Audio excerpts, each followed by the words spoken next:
오늘 소결의 문답 성령 하나님의 적용 방식에 대해서 함께 생각해 보도록 하겠습니다. 오늘은 두 가지 문제인데요. 30번 성령께서 그리스도의 구속을 우리에게 어떻게 적용하십니까? 성령께서는 우리를 효력 있는 부르심으로 부르셔서 우리 안에 믿음을 일으켜 주시고 그리스도와 연합하게 하심으로 적용하십니다. 효력 있는 부르심은 무엇입니까? 효력 있는 부르심은 성령께서 하시는 일인데 우리의 죄와 비참을 깨닫게 하시고 우리의 마음을 밝혀 그리스도를 알게 하시고 우리의 의지를 새롭게 하시고 값없이 주시는 예수 그리스도의 은혜를 믿도록 우리를 설복하여 믿게 하시는 것입니다. 오늘은 효력 있는 부르심이 무엇이고 그 결과가 무엇인지에 대해서 함께 살펴보도록 하겠습니다. 예수께서 이뤄놓으신 그 구속을 성령께서 적용하고 계시거든요. 오늘은 30번, 31번 적용 방식에 대해서 함께 살펴보도록 하겠습니다. 시작에 앞서 제가 아주 중요한 그 교리에 대해 설명을 하고자 하는데요. 우리가 사람과 사람과의 만남을 인격적인 만남이라고 하잖아요. 예를 들어서 중학교, 고등학교 동창들 중에 몇몇 사람이 연예인들이 있거든요. 누군지 잘 모르게 모자이크를 하는데 한 사람은 제 중학교 동창이고 한 사람은 고등학교 1년 선배로 알고 있습니다.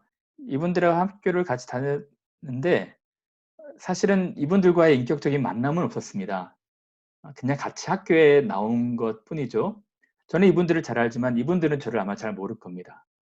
그것처럼 서로 안다고 해서 인격적인 교류가 없으면 인격적인 만남이라 할 수 없겠죠.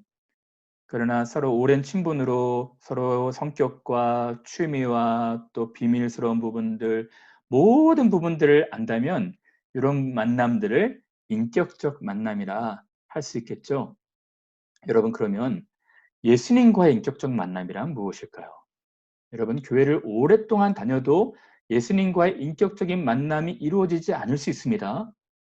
예수님과의 인격적 만남은 서로 예수님과 우리의 사이 간에 인격적인 교류가 있었다는 것입니다. 그럼 인격적인 교류가 있었다는 증거들은 무엇일까요? 굉장히 어려운 부분인데 아주 제가 심플하고 쉽게 적어도 이 세 가지는 있어야 한다는 말씀을 쉽게 설명을 드리고자 합니다. 그 첫 번째로는 죄의 비참함을 깨닫는 것입니다. 우리 인생들이 처한 이 비참한 죄의 실상에 대해서 깨닫는 것입니다. 이것이 예수님과의 인격적인 만남의 첫 단추가 되겠죠. 죄가 가지고 온 결과, 그 참혹하고 비참한 실상에 대해서 분명한 깨달음이 있어야지 예수님과의 인격적인 만남이 시작되었다고 말할 수가 있습니다. 그 뒤에 두 번째로는 그 죄를 예수께서 십자가에서 대신 담당하시고 우리 대신 형벌을 담당하시고 구속하셨다는 것에 대한 믿음입니다. 깨달음인 것이죠. 자신의 죄를 용서하기 위해서 하늘 영광 마다하시고 이 세상에 내려오셔서 우리를 대신해서 구속을 이루셨다는 것에 대한 믿음인 것입니다. 그리고 세 번째로는 우리를 위해서 죽고 우리를 위해서 다시 살아나신 우리를 영원토록 하나님의 나라에 인도하기까지 돌보시고 보호하시는 예수 그리스도를 위해 살고 싶어하는 소망이 생기는 것입니다.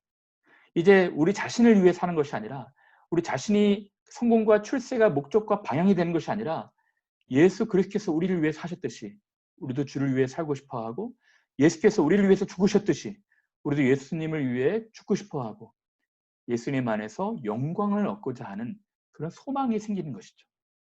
이러한 이 세 가지 현상들이 있을 때 우리가 예수님을 인격적으로 만났다라고 표현을 하는 것입니다.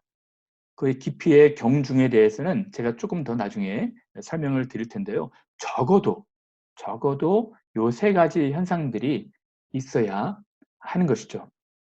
자, 그러면 이제부터는 성령 하나님께서 효력 있는 부르심으로 우리를 부르신 그 결과가 무엇인지를 생각해 보겠습니다. 그 결과 세 가지는 아까 인격적으로 만남의 결과와 같습니다. 첫 번째로는 자신의 죄의 비참한 실상을 깨닫는 것입니다. 성령 하나님께서 이 각 사람의 마음에 오셨을 때 일어나는 첫 작용은 우리의 비참한 실상을 알게 되는 것이죠. 죄가 가져온 그 결과, 죄의 대가가 얼마나 끔찍한지를 깨닫게 되는 것입니다. 여러분, 한 가지 예를 들어볼까요? 어떤 의사 선생님이 계시고 두 환자가 있습니다. A라는 환자도 그렇고 B라는 환자도 그렇고 불치병에 걸려 있어요. 암이라고 가정해 볼까요?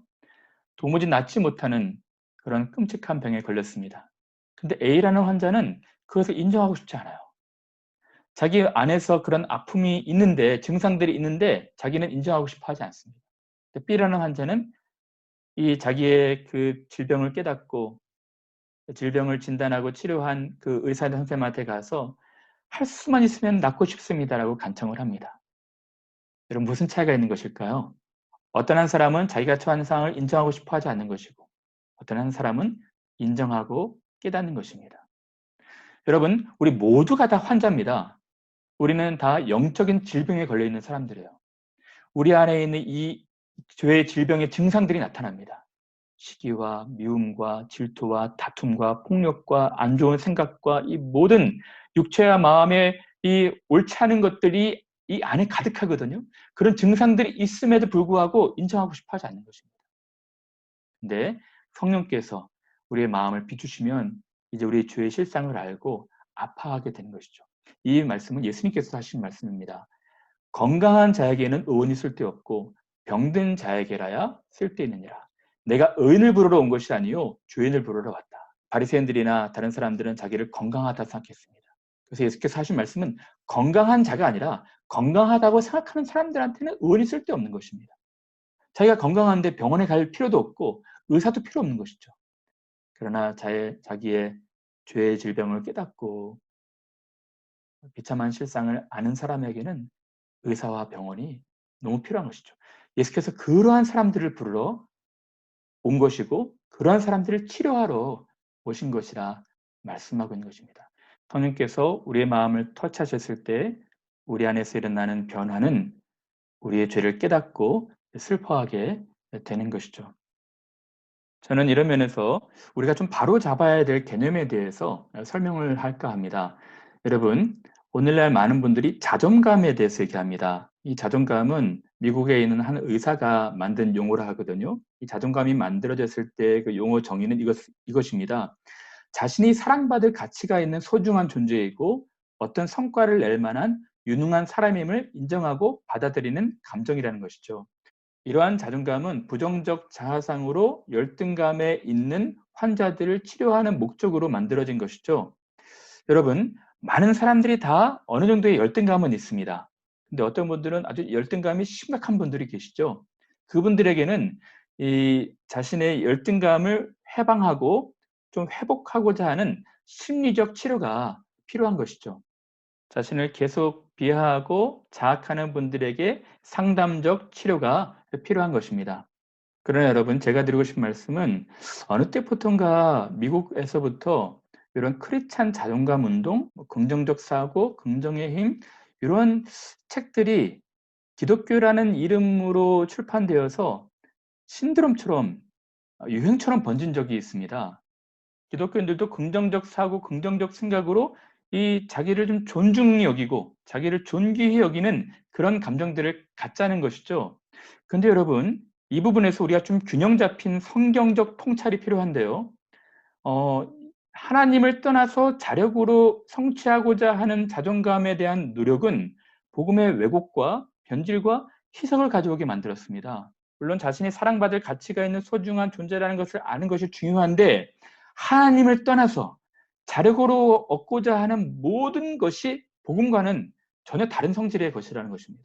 이 부분은 옥스퍼드 석좌 교수인 알리스 맥그레스 교수님이 쓴 책 자존감을 읽으시면 도움이 될 것 같고요. 우리 지난주에 함께 북쉐어링했던 조나단 에드워드의 그리스도를 아는 지식, 그중에 하나님은 긍휼과 사랑을 베푸시기 전에 먼저 비참함을 깨닫게 하신다는 것에 대해서 한번 읽어보셨으면 좋겠습니다. 중요한 것은 과연 이 자존감에 대해서 성경은 어떻게 얘기하느냐 하는 것입니다. 성경은 어떻게 말하고 있을까요? 성경은 다윗과 제자들, 바울, 또 그 외 모든 인물, 모든 지면을 살펴보면 사람들은 존귀에 처했지만 이 죄로 인하여 비참한 실상에 처해 있다는 것입니다. 멸망하는 짐승과도 다를 게 없다는 것입니다. 그러나 우리같이 연약한 사람들, 비천한 사람들을 존귀히 여기셔서 예수 그리스도께서 하늘 영광 마다하시고 이 땅에 오셔서 멸시천대 모든 십자가를 다 지시고 존귀 영광 모든 권세를 우리에게 주셨다는 거예요. 그러므로 우리는 죄로 인하여 비천한 존재였지만 어머니 태에서부터 출생한 죄인들이 불과하지만 하나님께서 그 무한하신 긍휼과 은혜로 우리를 존귀히 여기셨다는 것입니다. 이것이 다윗과 제자들과 바울이 깨달았던 것이죠. 제자들은 처음에 높은 자아상을 가지고 성과 출세를 바라봤지만 이 예수님의 자기 부인과 자기 십자가의 말씀을 통해서 참된 제자의 삶을 이해하게 된 것이죠. 사도 바울도 처음에는 이 출생할 때부터 가지고 있었던 두 가지 이름, 이 베냐민 지파에서 가장 성공했던 사울이란 이름을 갖고 살고 싶어 했지만 이제 회심한 뒤로 선교를 하면서 바울이란 이름을 사용하게 되면서 이제 자기가 얻은 모든 것들은 분토와 배설물처럼 여기고 그리스도 안에서 자기를 존귀히 되게 하려 함이라 말하고 있지 않습니까? 처음에는 사도들 중에 가장 작은 자요. 그리고 성도들 중에서도 가장 작은 자지만 맨 나중에 그의 삶을 마감할 때에는 모든 죄인들 중에서도 가장 나쁜 죄인이다라고 표현까지 한 것입니다. 여러분, 성경은 셀프 에스팀이 아니라 셀프 디나이얼을 말하고 있는 것이죠. 요약하자면 하나님 없이 자력으로 성취하는 자존감은 옳지 않습니다. 하나님 안에서 우리같이 비천하고 불쌍한 죄인들을 하나님의 긍휼히 여기셔서 하나님 안에서 참된 존귀와 존중을 얻을 수가 있다는 것입니다. 하나님 안에서 우리는 가장 사랑받을 만한 가치가 있는 소중한 존재라는 것이죠. 성경은 사람은 존귀하나 장구하지 못하고 멸망하는 짐승 같지만 하나님께서 우리의 아버지가 되실 때 솔로몬이 얻은 모든 영광보다도 더 존귀한 하나님께 사랑받는 자녀가 된다는 것입니다. 그러므로 참된 존귀함은, 참된 존중함은 하나님의 은혜, 복음 가운데서 얻을 수가 있는 것이죠. 이 부분은 나중에 또 자세하게 말씀드릴 기회가 있으면 좋겠습니다. 자신의 죄의 비참한 실상을 깨닫는 것이 성령께서 우리 가운데 역사하실 때 일어나는 반응인 것이죠. 그런 의미에서 저는 여러분들이 우리가 얼마나 심각한 죄인인지를 더 많이 아셨으면 좋겠어요. 그러한 깊이를 알면 알수록 하나님의 은혜가 더 커지기 때문입니다. 우리 죄의 깊이를 어느 정도 인식하게 되죠. 그러면 어느 정도 하나님의 사랑을 알게 되는 것입니다. 그 인식이 깊어지면 깊어질수록 하나님의 사랑은 더 커지는 것이죠. 그 인식이 아주 깊은 밑바닥까지 간다면 하나님의 사랑은 더 풍성해지는 것입니다. 이것이 원리예요. 여러분, 우리가 자신의 죄의 비참한 실상을 깨달으면 깨달을수록 하나님의 은혜가 더 풍성하게 영광스럽게 다가오는 것입니다. 성경은 그것을 말하고 있는 것이죠. 죄가 더한 곳에, 죄에 대한 깨달음이 더한 곳에 은혜가 더욱 넘치는 것입니다. 이 향유옥합 부인 여인에게 예수께서 말씀하시죠. 저는 나에 대한 사랑이 많다. 왜냐하면 죄사함을 받은 일이 많기 때문이다. 죄사함에 대한 깨달음이 크면 클수록 하나님에 대한 사랑도 더 풍성해지는 것이죠. 그런 의미에서 저는 오늘 현대 교회, 현대 기독교가 이 부분을 좀 회복해야 한다고 생각이 됩니다. 많은 분들이 이 자기의 죄의 비참한 실상을 알지 못하기 때문에 하나님의 은혜를 깨닫지 못하는 것입니다. 십자가를 생각해도 감동이 없고 십자가를 생각해도 은혜가 되지 않는 거예요. 여러분, 그래서 저는 요 출발선에 오늘 21세기 교회가 머물러 있지 않나 싶어요. 찰스 스퍼전이 어느 날 한없이 눈물을 흘리고 있었답니다. 사람들이 그에게 왜 우냐 물어봤는데 그분은 오늘은 십자가를 생각해도 아무런 감동이 되지 않습니다. 그래서 그러한 죄 때문에 제가 울고 있습니다라고 고백을 했답니다. 여러분, 우리는 이 성령께서 우리 가운데 역사하실 때 얻게 되는 이 죄의 비참한 실상을 더 많이 깨달을수록 하나님의 그 풍성한 사랑과 십자가의 은혜가 더 풍성하게 우리에게 다가오게 되는 것입니다. 그럼 두 번째로 효력 있는 부르심의 결과가 무엇입니까? 비참한 우리를 구원하시기 위해 행하신 그리스도의 은혜를 깨닫게 되는 것이죠. 우리의 비참한 실상을 알게 된다면 이제 그리스도의 은혜가 더 크게 다가오게 되는 것입니다. 여러분, 이것은 성령께서 하신 것이죠. 여러분, 알지 못하는 언어를 쓰는 사람과 서로 만나 대화가 잘 안 되죠. 금붕어하고는 더 대화가 안 될 것입니다. 그것처럼 우리는 이 죄로 말미암아 총명이 어두워지고 이 무지함과 마음의 굳어짐으로 하나님의 생명에서 떠나 있기 때문에 전혀 하나님 말씀을 우리가 들을 수 없어요.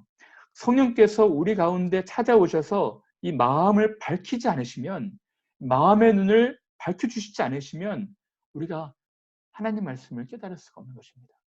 그러므로 성령께서 우리를 부르실 때, 우리 가운데 역사하실 때 마음 눈이 밝아져서 하나님을 알게 되는 것이죠. 그래서 여러분들이 지혜와 계시의 영이 우리 가운데 역사해야 되는 것입니다. 그럼 혈육 있는 부르심의 결과 세 번째는 무엇일까요? 우리의 의지가 새로워져서 그리스도를 위해 살고자 하는 소망이 생기는 것입니다. 여러분들이 아직까지도 이 세상 사람들이 원하는 것에 소망을 두고 산다면 우리는 신앙의 영적 침체기를 맞고 있는 상황이거나 아니면 아직 예수 그리스도와의 분명하고 명확한 인격적 만남이 없는 것일 수가 있을지도 모릅니다. 십자가를 경험한 사람들은 예수 그리스도께서 우리를 위해 죽고 사셨듯이 그리스도를 위해 죽고 살고자 하는 그런 소망이 생기고 삶의 목적과 방향이 정해지게 되어 있는 것입니다. 그럼 마지막으로 성령님의 효력 있는 부르심이 무엇인지 생각해보고 적용해 보고자 합니다. 여러분, 예수께서는 수고하고 무거운 짐진 자들아 다 내게로 오라 내가 너희를 쉬게 하리라 말씀해 주셨습니다. 이 말씀은 수많은 사람들에게, 오병이어의 기적을 체험한 사람들에게, 또 다른 예루살렘에 있는 회중들에게, 많은 분들에게 초청한 것이죠. 이러한 초청을 일반적 부르심이라고 말을 합니다. 그러나 이런 일반적 부르심을 효과적으로, 유효적으로 적용될 수 있도록 부르시는 사역을 성령 하나님께서 하신 것이죠.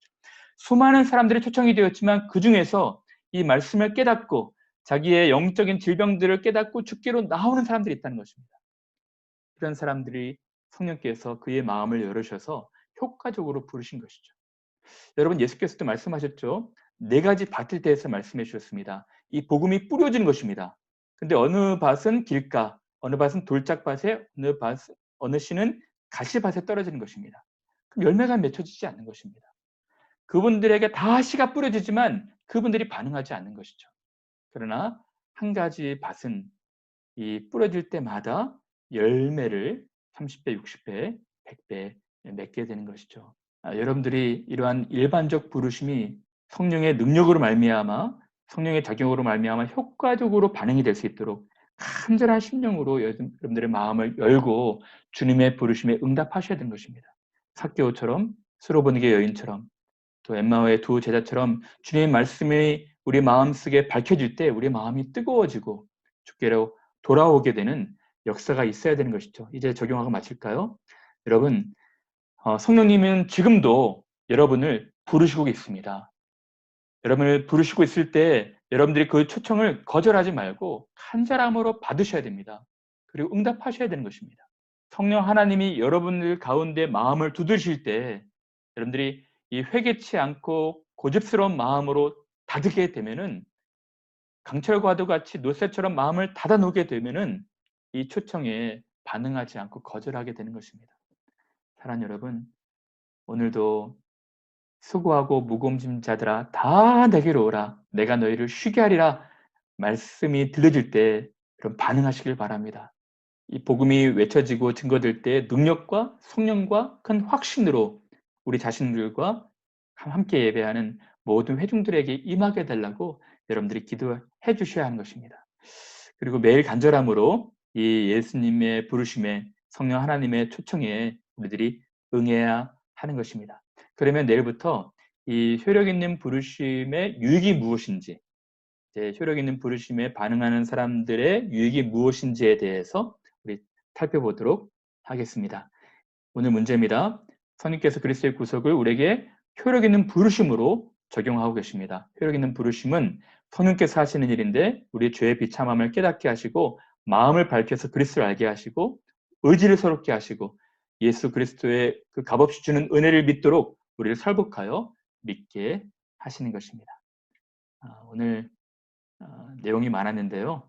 여러분 차근차근 잘 생각해 보시고 혹시 이해가 되지 않으신 분들은 다시 유튜브를 통해서 들으시고 도움을 받으셨으면 좋겠습니다. 은혜로운 하루 되시길 바랍니다. 감사합니다.